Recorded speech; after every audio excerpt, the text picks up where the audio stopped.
আসসালামু আলাইকুম দর্শক, আশা করি সবাই ভালো আছেন। আপনাদের দোয়ায় আমিও অনেক ভালো আছি।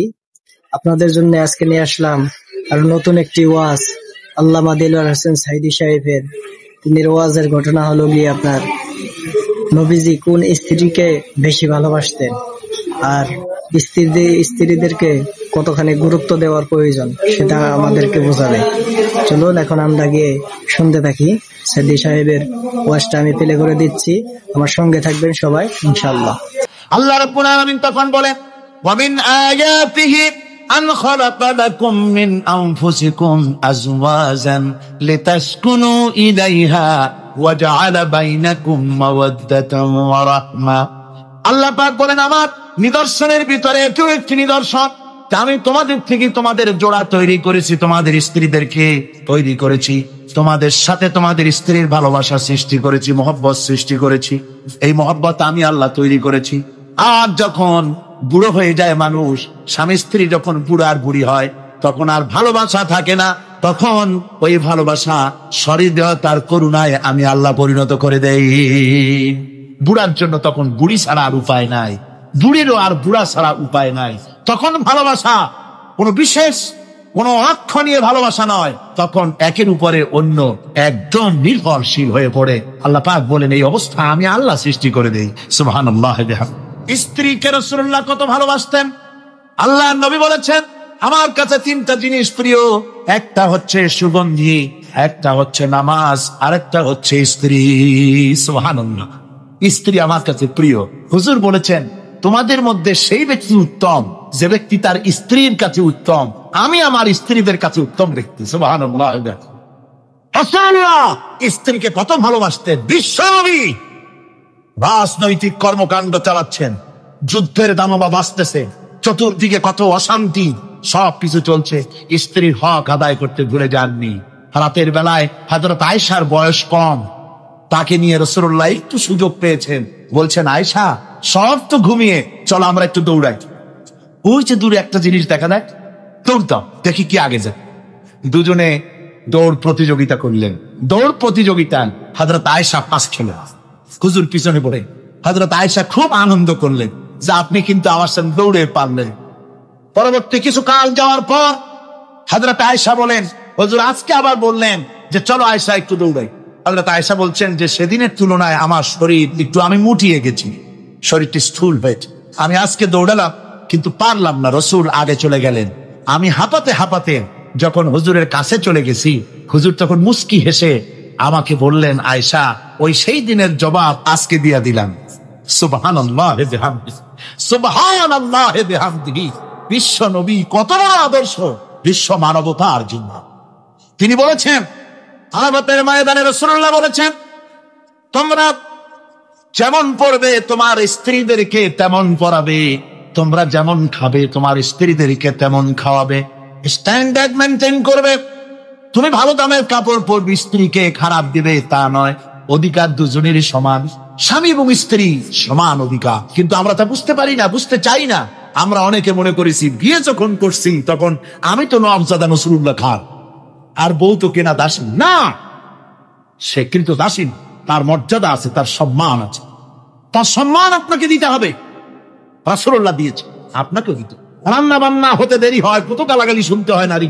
আল্লাহর নবীর স্ত্রী হযরত আয়েশা বলেছেন, আল্লাহর নবী কাজ করে, মানুষের সঙ্গে কথা বলে, রাষ্ট্রীয় দায়িত্ব পালন করে, ঘরের ভিতরে সে যখন দেখেছেন রান্না হতে দেরি আছে, রাসূলুল্লাহ বিরক্ত হন নাই, ভ্রু কুঞ্চিত করেন নাই, চোখ মোটা করেন নাই, আমাকে কোনো কথা শোনান নাই, বরং আমার কাছে বসে রান্নায় আমাকে সহযোগিতা করেছেন। সুবহানাল্লাহ। এই হলো আল্লাহর রাসূল, এই হলো বিশ্ব নবী। স্ত্রীর সঙ্গে কি মহব্বত! সুবহানাল্লাহ। হুজুর মহব্বত করতেন স্ত্রীদেরকে। রাসূলুল্লাহর ঘরে দৌলত ছিল না, কিন্তু মহব্বত দিয়ে ভরা ছিল ঘরটা। হুজুরের ঘরে ফ্রিজ নাই, এসি নাই, হুজুরের ঘরে কার্পেট নাই, হুজুরের ঘরের মধ্যে জাদিন নাই, তোশক নাই, বড় বড় কম্বল নাই, আরামের কোন জিনিস নাই, মডার্ন ইকুইপমেন্টস কিচ্ছু নাই, দৌলত নাই, কিন্তু মহব্বত দিয়ে ঘরটা ভরা। হযরত আয়েশা বলেছেন, আমি পানি পান করে গ্লাস রেখে দিতাম, আল্লাহর নবী তখন গ্লাসের সেই জায়গায় ঠোঁট লাগাতেন যেখানে আমি ঠোঁট লাগাইয়া পানি পান করেছি। আমি গোশত চিবোতাম, রাসূলুল্লাহ আমার হাত থেকে গোশত টুকরা নিয়া সেই জায়গায় চিবোতেন যেখানে আমি চিবোয়েছি। সুবহানাল্লাহ। আমার ভাইরা, রাসূল তার স্ত্রীদেরকে মহব্বত করতেন, স্ত্রীরাও রাসূলকে মহব্বত করতেন দারুণ ভাবে। একবার হযরত আয়েশা সিদ্দিকা রাদিয়াল্লাহু তাআলা আনহা হুজুরকে গোসল করাতে ছিলেন, মাথার উপরে পানি ঢালতেছেন, হুজুর একটা চোখের উপরে বা একটা তক্তার উপরে বসা আছে। গোসলের পানির ভিতরে রাসূলুল্লাহ দেখতে পেলেন রক্তের মতো কি যেন প্রবাহিত হয়ে যাচ্ছে। হুজুর জিজ্ঞেস করেন, আয়েশা রে, পানির ভিতরে রক্তের মতো কি দেখা যায়? হযরত আয়েশা বলেন, হুজুর আপনি যখন বসেছিলেন অসতর্ক মুহূর্তে তক্তার নিচে আমার একটা আঙ্গুল পড়েছিল পায়ে, আঙ্গুলটা ফেটে বোধহয় রক্ত বেরোতেছে। রাসূলুল্লাহ তাড়াতাড়ি করে উঠলেন আর ওই আঙ্গুলকে ব্যান্ডেজ করে দিলেন। রাসূলুল্লাহ বললেন, আয়েশা রে, আঙ্গুল ফেটে গেছে, একটু আহার হু পর্যন্ত করলে না, এতক্ষণ তুমি কষ্ট করলে কেন? হযরত আয়েশা বলেন, ইয়া রাসূলুল্লাহ, ওটা তো একটা পায়ের আঙ্গুল। আয়েশার কলিজাটা ফেটে যদি রক্ত বেরোতো রাসূলুল্লাহকে উঠতে বলতে আমি পারতাম না। কি মহব্বত রাসূলের সাথে। হযরত আয়েশা বলেন, হুজুর সাল্লাল্লাহু আলাইহি ওয়াসাল্লাম স্ত্রীদেরকে এত ভালোবাসতেন, আমাদের ঘরে গোশত টোস্ত তেমন রান্না বান্না খুব কম হতো। গোশত রান্না হবে কি, মাসের পর মাস চলে গেছে রাসূলের বাড়িতে, হুজুর স্ত্রীরা বলেছেন আমাদের ঘরে চুলায় আগুন জ্বলে নাই, একটু শুকনা রুটি, একটু শুকনা খেজুর আর একটু পানি খেয়ে আমাদের জীবন চলেছে। এরকমের অবস্থা হয়েছে। তারপরে এই অবস্থা চলেছে, এর মধ্যে যদি কখন একটু গোশত আসছে, হুজুর যখন ছাগল ইত্যাদি ছাগল দুম্বা জবাও করেছে, এই দুম্বার গোশত নিয়ে, ছাগলের গোশত নিয়ে রাসূলুল্লাহ নিজে বেরোতেন। হযরত খাদিজার বান্ধবী কোথায় আছে খুঁজে ওই বান্ধবীর কাছে গোশত পৌঁছে দিয়ে আসতে। হযরত আয়েশা বলে, একদিন আমার ঘুম ভেঙে গেল, দেখি হুজুর আমার কাছে নেই, গেলেন কোথায়? খুঁজতে খুঁজতে যায় দেখি মসজিদে নববীর ভিতরে হুজুর হাত তুলে বসে আছে, মোনাজাত করতেছে। আমি পেছনে কি হাত, আমি শুনতে পাচ্ছি নবীজি দোয়া করছেন রব্বুল আলামিন। কিয়ামতের ময়দানে যেদিন সন্তান তার পিতাকে ভুলে যাবে, মা তার সন্তানকে হারায় ফেলবে, ওই কঠিন হাসরের ময়দানে আমি যেন আমার খাদিজাকে হারাইয়া না যাই। মুনাজাতের শেষে হযরত আয়েশা বলেন, ইয়া রাসূলুল্লাহ, খাদিজার কথা আপনার এত কেন বারবার মনে পড়ে? দর্শক, অডিওটা অফ করে দিলাম। কি বুঝতে পারলেন দর্শক? আমাদের নবীজি তিনি তাদের স্ত্রীকে কত ভালোবাসতেন, আর সবথেকে বেশি ভালোবাসতেন খাদিজা রাদিয়াল্লাহু তাআলা আনহাকে। আর সাইদি সাহেব আমাদের মাঝখানে নেই, কিন্তু তার কথাগুলো একদম অন্তর ছুঁয়ে ছুঁয়ে যায়। দর্শক, আমি আবারও অডিওটা চালু করে দিচ্ছি, অবশ্যই সাথে থাকবেন, দেখতে থাকুন দর্শক। একটা বুড়িরে বিয়ে করেছিলেন 25 বছর বয়সের সময়, 40 বছর বুড়ি, তার কথা কেন এত মহব্বত আপনার মনে পড়ে? তার থেকে যুবতী মেয়ে সুন্দরী মেয়েকে আপনার স্ত্রী হিসেবে আপনি পান নাই। হুজুর বলেন, আয়েশা রে, খাদিজা সম্পর্কে এমন কথা তুমি আর বলো না, তোমরা সবাই আমার সুখের দিনের স্ত্রী, আর খাদিজা আমার এমন সময় স্ত্রী ছিল যখন মক্কায় আমার আশ্রয় ছিল না, তামাম মক্কা নগরীতে আমার আশ্রয় ছিল না। খাদিজার সঞ্চিত সমস্ত ধনরাশি ইসলাম কবুল করার পর দুহাতে খাদিজা বিতরণ করে দিয়েছে। হযরত আয়েশা বলেন, হুজুর আমার গোস্তাকি মাফ করে দেন, আমি আর এরকম বলবো না, তবে খাদিজা সম্পর্কে আমার এই কিছু একটু শুনান।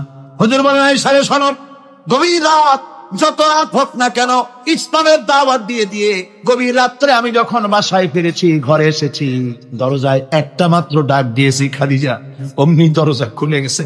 আমি জিজ্ঞেস করেছি, খাদিজা রে, যত রাত্রে আসলাম, যতবার আসলাম, একটা ডাকের বেশি লাগলো না, তুমি কি ঘুমাও না?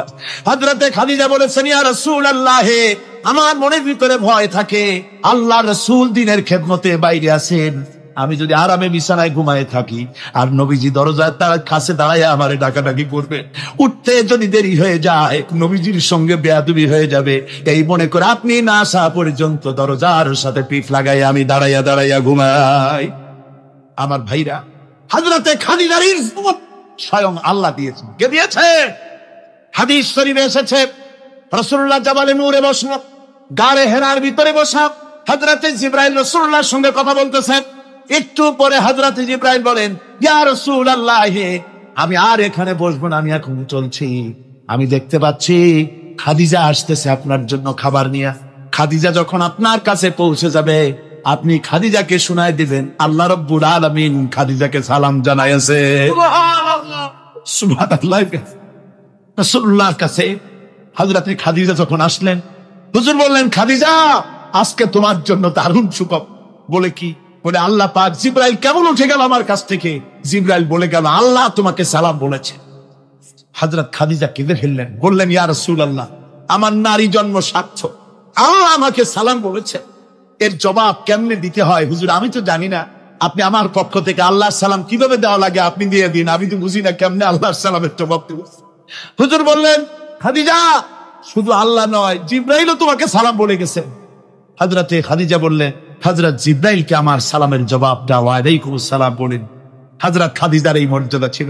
আমার ভাইরা, রাসূল পাক সাল্লাল্লাহু আলাইহি ওয়াসাল্লাম এভাবে মহব্বত করেছেন স্ত্রীদেরকে। সুতরাং স্বামী স্ত্রীর মহব্বত আল্লাহ জান্নাতি নিয়ামত। কিসের নিয়ামত? যে ঘরের মধ্যে স্বামী স্ত্রীর মধ্যে মিল মহব্বত আছে এটা বেহেশতের মতো, আর যেখানে মিল মহব্বত নাই এটা জাহান্নামের মতো। ঠিক কি?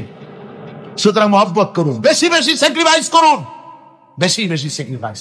নারীদের ব্যাপারে বলা হয়েছে, পুরুষকে বলা হয়েছে অধিকার আদায় করো, সব ব্যাপারে সমান অধিকার, কিন্তু নারীকে একটা ব্যাপারে বলা হয়েছে, নারী শোনো, পুরুষের মর্যাদা তোমার চাইতে আল্লাহ রাব্বুল আলামিন বেশি দিয়েছেন। আর রিজালু কাওয়ামুনা আলান নিসা, নারীদের উপরে পুরুষের প্রাধান্য আল্লাহ পাক দান করেছেন। একজন সাহাবী বলেছিলেন, ইয়া রাসূলুল্লাহ, জংলি উট দেখলাম আপনার পায়ের উপরে সেজদায় পড়ে গেল, আপনি যদি আমাদেরকে অনুমতি দিতেন না আপনাকে আমরা সেজদা করতাম। আল্লাহ নবী বললেন, মানুষ মানুষকে সেজদা করা এ পারমিশন যদি আমি দিতাম তাহলে দুনিয়ার সমস্ত স্ত্রীদেরকে বলতাম তারা যেন তাদের স্বামীকে সেজদা দেয়। স্বামীর মর্যাদা এখানে বেশি। সুতরাং অধিকার সমান, কোনো সন্দেহ নাই, কিন্তু স্বামীর একটা আলাদা মর্যাদা আছে, সেই সম্মানও তাকে দিতে হবে। এরপরে এই সমান অধিকারের ভিত্তিতে স্বামী স্ত্রী চলতে থাকে, মাঝখানে আল্লাহ পাক তাদেরকে সন্তান দান করে। আল্লাহ তাদেরকে, নারীকে লেখাপড়ার অধিকার দিয়েছেন, ইসলাম তাকে লেখাপড়ার অধিকার দিয়েছে, শিক্ষার অধিকার দিয়েছে। হযরত আয়েশা সিদ্দিকা রাদিয়াল্লাহু তাআলা আনহা শিক্ষয়িত্রী ছিলেন, হাফেজা ছিলেন, হাদিসের হাফেজা ছিলেন, কোরআনের হাফেজা ছিলেন, হাজার হাজার সাহাবায়ে কেরামদের তিনি উস্তাদ ছিলেন। সুবহানাল্লাহ। নারীদের ব্যাপারে অধিকাংশ মাসালা হযরত আয়েশা সিদ্দিকা রাদিয়াল্লাহু তাআলা আনহার অবদান। সুবহানাল্লাহ। নারী যুদ্ধ করেছে, যুদ্ধের ময়দানে নারীর অধিকার আছে, নারী চাকরি করতে পারবে, নারী ব্যবসা করতে পারবে, নারী লেখাপড়া করতে পারবে, নারী সেনাবাহিনীতে যেতে পারবে, নারী সব করতে পারবে, কিন্তু পর্দার। জনৈক সাহাবী ইসলাম গ্রহণ করার পরও রাসূলুল্লাহ সাল্লাল্লাহু আলাইহি ওয়াসাল্লামের কাছে অনুশোচনা করছিলেন তার কন্যা সন্তান নিজ হাতে হত্যা করার জন্য। আমাদের প্রিয় নবী এ কথা শুনে কেঁদে ফেললেন। একটা লোক দিয়ে কাঁদতেছিল মুসলমান হওয়ার পর। হুজুর কয় কান্দো কেন? কই যে আমার গুনাহ কি মাফ হয়েছে? হুজুর বলেন হ্যাঁ মাফ হয়েছে। কলেমা পড়ছো মাফ হয়েছে। কয় যে হুজুর আমি তো মারাত্মক গুনাহ করছি। বলে কি? বলে আমার একটা মেয়ে, সেই মেয়েটাকে নিয়ে আমি, ঘটনা লম্বা আমি সংক্ষেপে বলতেছি, মেয়েটাকে ফাঁকি দিয়া তারে আমি মারবো, বুঝতে দেই নাই আমার বউরে। বললাম চলো বেড়াইতে যাই, মেয়েটা আমার সাথে সাজায় দিয়েছে তার মা, বেড়াতে নিয়ে যাবো এইটা কথা মনে করে। মেয়েটা কদ্দূর যায়, আবার আব্বা আব্বা বলে আমার দিকে ফিরে আসে, আবার পিছনে থাকে, আবার আব্বা আব্বা বলে জড়ায় ধরে। এইভাবে করতে করতে যখন নির্জন এলাকায় গেলাম, আমি পাহাড়ের পাশে গর্ত খোঁড়া আরম্ভ করলাম। গর্ত খুঁচি আর মাটি ছিটে এসে আমার দাড়িতে লাগে। বাচ্চা মেয়েটা আমার কাছে এসে দাড়ি দিয়ে ধুল ছাড়ায় দেয়, কয় আব্বা তোমার দাড়িতে ধুল লাগতেছে, তুমি এই কষ্ট করতেছো কেন? মেয়ে তো বোঝে না যে আমি তার জন্য কবর খুঁজতেছি। কবরটা খোঁড়া হয়ে যাওয়ার পর মেয়েটারে বান্ধা শুরু করলাম। মেয়ে এখন কাঁদতেছে, বাবা আমার বান্ধব কেন? আমি তারে বাঁধা জোরে ওর মধ্যে নিক্ষেপ করে দিলাম। মেয়েটা গর্তের মধ্যে বসে চিৎকার করে বলছে, আব্বা তুমি আমারে বাঁচতে দাও, আমি তোমারে বাপ বলে সমাজে হ্যাঁ করবো না, আমি ভিক্ষা করে খাবো, আমার বেরো না। লোকটি বলছি, ইয়া রাসূলুল্লাহ, আমার মনে ধরে বাসটা, আমি একটা পাথর উঁচু করি, আমার মেয়ের বুক লক্ষ্য করে জোরে বেড়ে দিলাম। বুকটা ফেটে রক্ত ফিনকি দিয়ে উঠলো। আপনার মেয়ের বুক থেকে আওয়াজ বেরোলো, আমার কালে যেন এখনো সেই আওয়াজ বাজে। হাদিস শরীফে এসেছে, হুজুরের চোখের পানি দাড়ি ভিজে ভিজে জামার উপরে পড়তেছিল। হুজুর বললেন, না হারে, মানুষও পারে এরকম জব করতে। পৃথিবীতে নারীর যখন কোনো সম্মান ছিল না, মর্যাদা ছিল না, সেই সময় আমার রাসূল, আমার বিশ্বনবী নারীদেরকে সম্মানের হাত ধরে গর্তের ভিতর থেকে উঠাইয়া রানীর সিংহাসনে বসায় দিবে। সুবহানাল্লাহ, মায়ের মর্যাদা দিয়ে দিবে। সুবহানাল্লাহ, নারীরা আমাদের মায়ের জাত, নারীরা আমার কি এর জাত? মায়ের জাত। আমার মা বোনেরা, তোমাদের সম্মান কত তোমরা জানো না। আমরা পুরুষ, আমাদের পায়ের তলে জুতা, আর তোমরা আমাদের মায়ের জাত, তোমরা নারী, তোমাদের পায়ের তলে আল্লাহর জান্নাত, আল্লাহর বেহেশতটা তোমাদের পায়ের তলে। এই সম্মান আল্লাহ তোমাদের দিয়েছে, নবী দিয়েছে। সুবহানাল্লাহ কোন ভাইরা আমার, অধিকার ইসলাম দিয়েছে। বিবাহ যখন হয়, এই বিবাহের সময় এজেন্ট আনতে হয়। আর বিবাহ হচ্ছে বিবাহ বৈঠক, এজেন্ট আনার জন্য ওই যে কি জানি কয়, ম্যারেজ রেজিস্ট্রার বা মূল বিষয়, কার অনুমতি আগে। আশা করছি দর্শক আমরা সবাই ওয়াজটি বুঝতে পারছি। আল্লাহ তাআলা আমাদেরকে শোনার থেকে বেশি বেশি আমল করার জন্য তৌফিক আতা ফরমান। আর পরবর্তীতে এরকম ধরনের ভিডিও পেতে আমাদের চ্যানেলটি অবশ্যই সাবস্ক্রাইব করে রাখবেন। আপনারা সাবস্ক্রাইব করলে আর ভিডিওতে লাইক করলে আমরা অনেক অনুভূতি পাই, অনেক ভালো লাগে, ভিডিও বানানোর ইচ্ছা হয়। অবশ্যই ভিডিওতে একটি লাইক করে দিবেন আর চ্যানেলটি সাবস্ক্রাইব করে রাখবেন। ধন্যবাদ, সবাই ভালো থাকেন, সুখে থাকেন।